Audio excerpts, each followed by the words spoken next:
سلامونه نیکی هیلې د دې مهال سپورتي خبرونو ته په خیر راغلی. د افغانستان او پاکستان ترمنځ د سوپر کولا جام راتلونکو دریو نړیوالو ورځنیو سیالیو لپاره د مبصرینو نوملړ خپور شو چې په نوملړ کې فرهاد فدایی، رمیز راجا، عامل سهیل، دیویندر کومار، فارویز معروف، ډیویډ ګور او ایچ ډي اکرم به د افغانستان او پاکستان پر لوبه کمنټري کوي. د مهالویش له مخې به د دواړو لوبډلو ترمنځ لومړۍ لوبه سبا ورځ د افغانستان پر مهال د ماسپښین په 2 بجو پیل شي.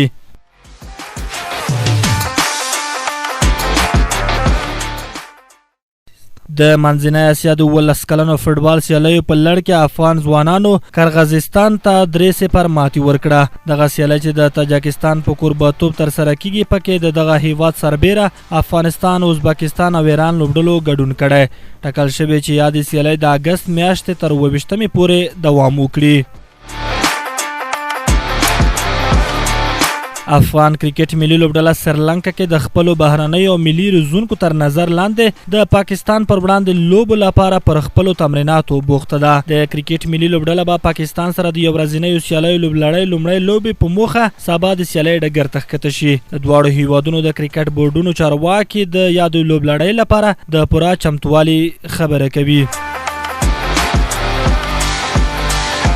د اسپانیا د فوټبال ښځینه لوبډلې د لومړي ځل لپاره نړیوال جام وګټه.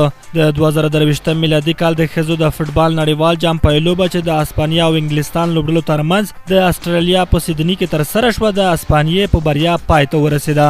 د اسپانیې لوبډلې چې دغه پیلوبې ته د رسیدو لپاره یې د امریکا، جاپان او نروې غښتلې لوبډلو ته ماتې ورکړې وه، دوی دغه لوبه په تهاجمي بڼه پیل کړه او د لوبې د لومړۍ نیمایي په 29 دقیقه کې د دغه ټیم کپتان ولګا د انګلستان د لوبډلې د دفاع کرښې د لوبغاړو له تېروتنې څخه په ګټې اخیستو سره د لوبې لومړی او یوازینی ګول وواهه او په همدې یو ګول سره یې لوبډله بریا ته ورسوله.